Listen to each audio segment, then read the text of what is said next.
नमस्कार। काम की जगह पर मतलब वर्क प्लेस पर झगड़े या असहमतियां तो होती ही रहती हैं, है ना? पर इन्हें सुलझाया कैसे जाए? आज हम इसी उलझन को कानून की नज़र से समझने की कोशिश करेंगे और जानेंगे कि ये औद्योगिक विवाद आखिर होते क्या हैं। ये सवाल तो कभी ना कभी सबके मन में आता ही है ना? कि भाई अगर ऑफिस में बॉस से या मैनेजमेंट से कोई बड़ी बात हो जाए, कोई बड़ी असहमति हो जाए, तो फिर क्या होगा? ये एक ऐसा सवाल है जो सीधा हमारे काम, हमारी जिंदगी से जुड़ा हुआ है। तो चलिए, एक नज़र डालते हैं कि आज हम क्या-क्या समझने वाले हैं। सबसे पहले जानेंगे कि ये औद्योगिक विवाद होता क्या है। फिर देखेंगे कि एक अकेले वर्कर और एक पूरे ग्रुप के विवाद में क्या फर्क है। हम ये भी समझेंगे कि हमारी चाहतों और हमारे अधिकारों की लड़ाई में क्या अंतर है। और आखिर में ये सारी बातें जानना इतना जरूरी क्यों है। ठीक है, तो शुरू करते हैं। सबसे पहला और सबसे बुनियादी सवाल, कानून की भाषा में एक औद्योगिक विवाद का मतलब क्या होता है? तो देखिए, इंडस्ट्रियल डिस्प्यूट्स एक्ट 1947 के हिसाब से ये कोई मामूली लड़ाई झगड़ा नहीं है। इसका सीधा सा मतलब है एम्प्लॉयर और एम्प्लॉय के बीच काम से जुड़ी किसी भी चीज पर मतभेद। और ये परिभाषा अब देखिए बहुत बहुत बड़ी है। मतलब बात चाहे सैलरी की हो, छुट्टियों की हो या फिर ऑफिस के एसी की, अगर मामला काम से जुड़ा है तो वो एक औद्योगिक विवाद बन सकता है।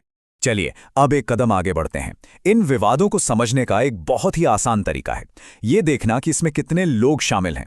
क्या ये एक अकेले इंसान की लड़ाई है या फिर पूरे ग्रुप की आवाज है? मोटे तौर पर विवादों को हम दो हिस्सों में बांट सकते हैं।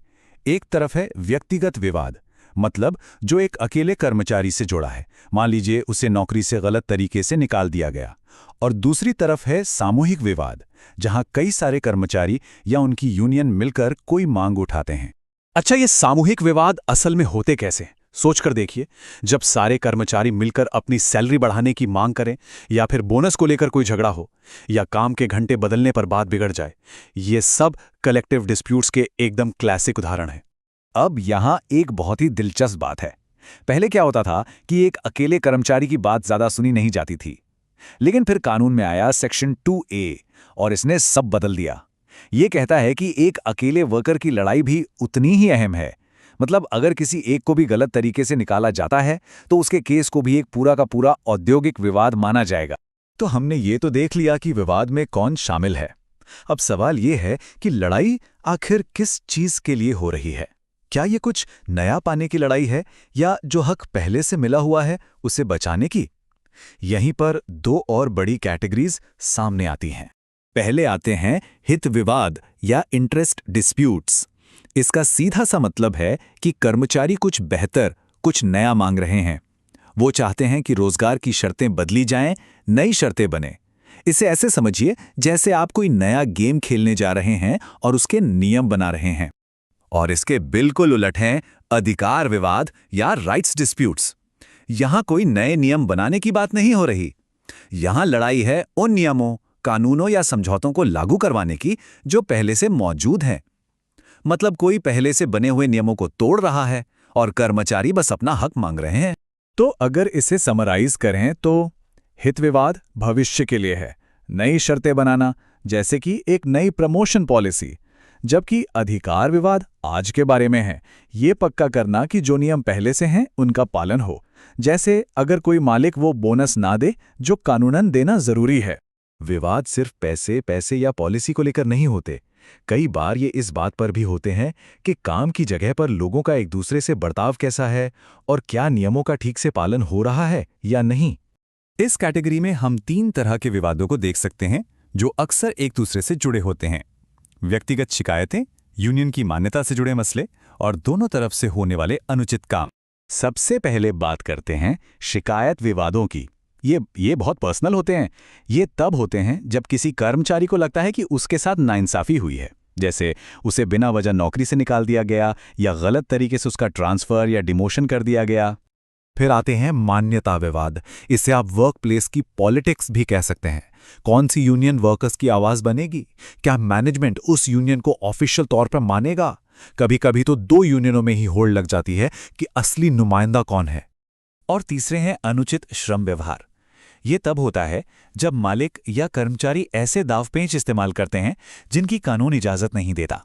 जैसे यूनियन बनाने की वजह से किसी कर्मचारी को परेशान करना या फिर बिना किसी कानूनी प्रक्रिया के हड़ताल या तालाबंदी कर देना।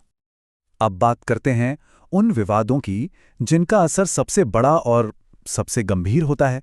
ये वो हालात हैं जहां लोगों की नौकरियां और कभी-कभी तो पूरी की पूरी इंडस्ट्री ही दांव पर लग जाती है। ये विवाद तब उठते हैं जब कोई कंपनी कानूनी प्रक्रिया को ताक पर रखकर बड़े पैमाने पर छटनी करती है, मतलब लोगों को नौकरी से निकालती है या अपनी पूरी की पूरी फैक्ट्री ही बंद कर देती है। जाहिर है, ये कर्मचारियों के लिए सबसे मुश्किल और दर्दनाक स्थिति होती है। तो हमने इतने सारे तरह के विवाद देखे, व्यक्तिगत, सामूहिक, हित, अधिकार। पर सवाल ये उठता है कि इनको ऐसे अलग-अलग कैटेगरी में बांटने की जरूरत ही क्या है? देखिए, सबसे ज़रूरी बात यही है, किसी विवाद को सही कैटेगरी में रखना ही उसे सुलझाने की तरफ पहला कदम है।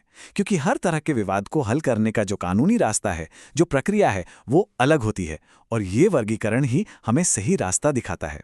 और आखिर में ये सिर्फ एक कंपनी या उसके कर्मचारियों का मामला नहीं है।